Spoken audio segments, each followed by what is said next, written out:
Yeah, just got to the ARL station now, waiting for a taxi, but there don't appear to be any taxis here.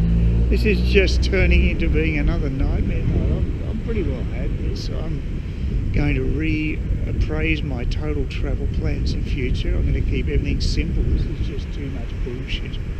I had to wait forever in immigration to get through, and then I got misinformation about where the ARL departed from, so I went up and downstairs and eventually found it.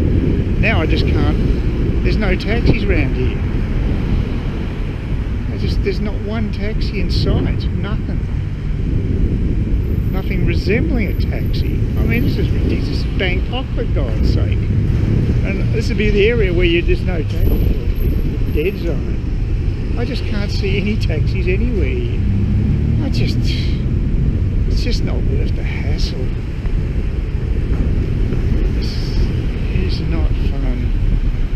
Also, a guy took the bloody Richmond sticker off my my luggage so I could identify it. That's great.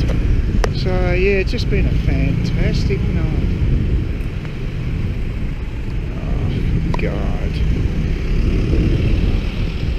I might have to go down the main road. There's just no taxis coming down here. Nothing. Oh dear, what a day. I just don't want to have another day like this. It started off pretty well when I was still in Bali, in Sanur. Things were quite nice. Had great hosts. You know, no complaints whatsoever. And even the plane trip was okay. Actually, that's when things turned, was during the plane trip. It started off pretty well, I've got to say. Very nice plane, Thai Airways, my first trip with them. I was very impressed with that. The service was excellent. They were immaculately dressed and beautifully behaved, and everything was fine except for one little thing. My screen behind the seat ahead of me, my electronic screen was on the blink, and the passengers next to me, they were working fine, and I was left with a blank screen after a while, after trying to fiddle around. To be fair, the guy sitting next to me, a German guy, he did try to help me out and get it working, but to no avail. I guess I could have asked somebody on duty there, but I doubt whether they'd be able to fix something like that. I think it just needs to be maintained properly, and it isn't. But that's the only black mark as far as the Thai Airlines flight is concerned.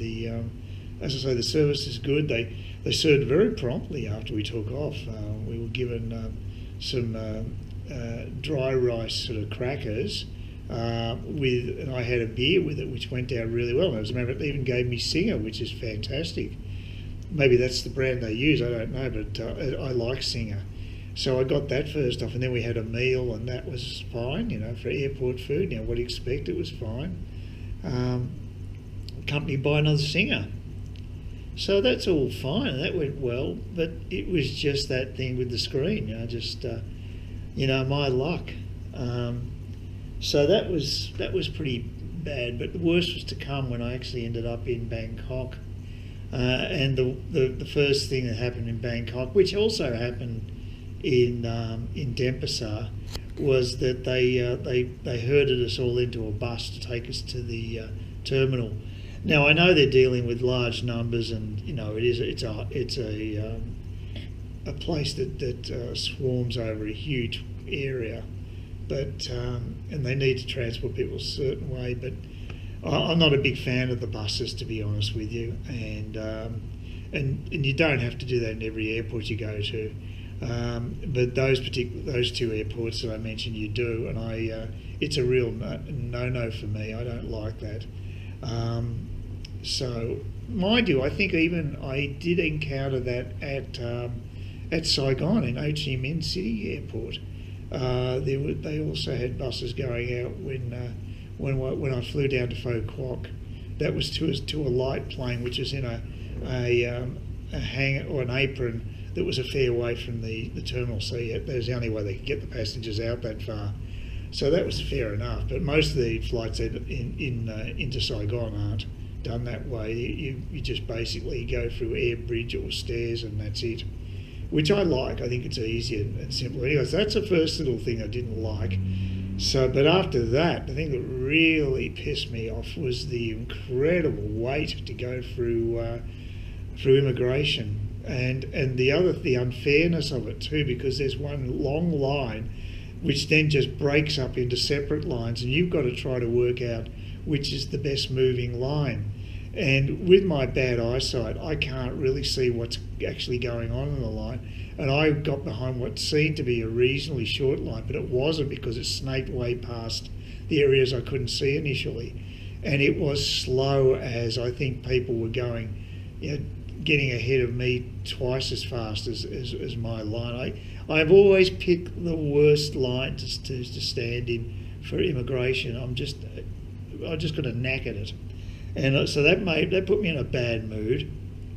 And then I go to collect my luggage and I can't locate my bag. And the reason I can't locate is because some genius in baggage handling has removed my Richmond supporter string, which uniquely identified my particular piece of luggage.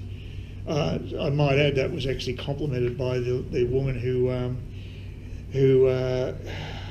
I checked in with at the Jetstar counter in Cairns International. So she wouldn't be pleased either. But I was doubly displeased because I use it it's there for a reason, not just to support the tags. It's actually there to make to differentiate my bag from someone else. So I had to actually drag it out and open it up to make sure I had the right one. So I wasn't happy with that. And then after that, I tried to find the ARL. I mean, I've used the airline rail line before, but I'd just forgotten where it was, and it's right down the basement. And I went up one level, then I went down one level, and I couldn't find it. And I asked the guy, and he told me to go up a level, which is total BS. He's a guy in a uniform. He just bullshitted me. Then I finally found a couple of guys in uniforms actually told me what was happening. He said, no, it's 2 floors down. Because I was almost in tears. I was just getting toes stuffed around because the signage isn't really brilliant. And on top of that, when you get people in official outfits telling you bullshit, it doesn't help.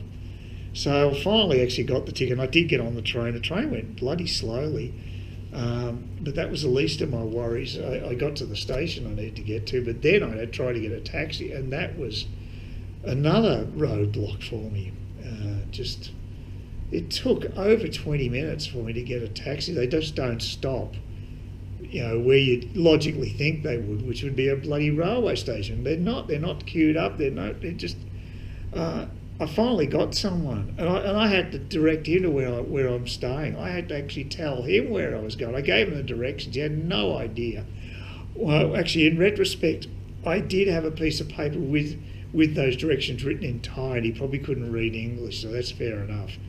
But I directed him anyway because I'd done Street View. Thank God I checked it out on Street View, and then I could actually direct him like a local to where I'm staying. And then the last hurdle. I get here and there's no one to greet me.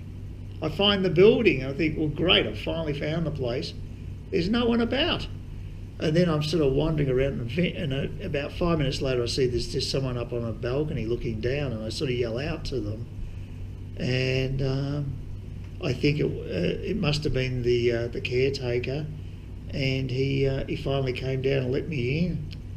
So finally it's all finished, so I'm in the room. And of course the kicker at the end is the room doesn't look anywhere near as nice as it did in Airbnb. This is probably, I don't know how they photographed it, but gee, they made it look a lot better than it is. And so that's the final nail in the coffin. Plus the fact that I have to move out at 12. I can't extend it at all. They did say they'd hold on to my luggage. I don't know. I might take them up on that offer. I don't know.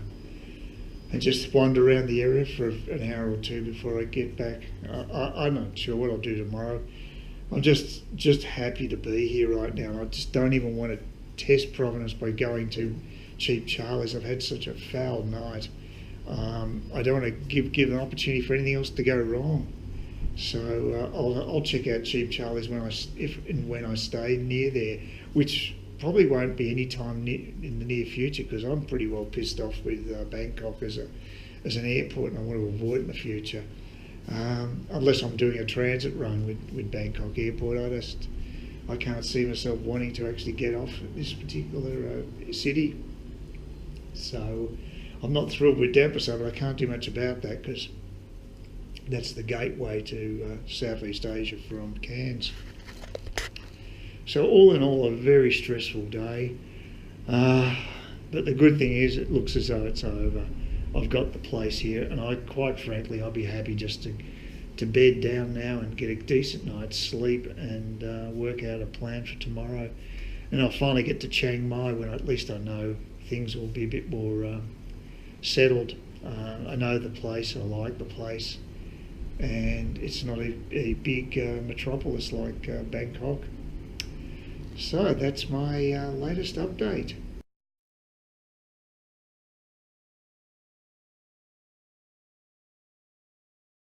Please consider subscribing to my channel if you think there's anything there of use to you, or entertainment or whatever. And either do that or give me a thumbs up, or if you're feeling really energetic, do both. That'd be great. But please don't ignore me. That's the worst thing you can do on YouTube, is be ignored.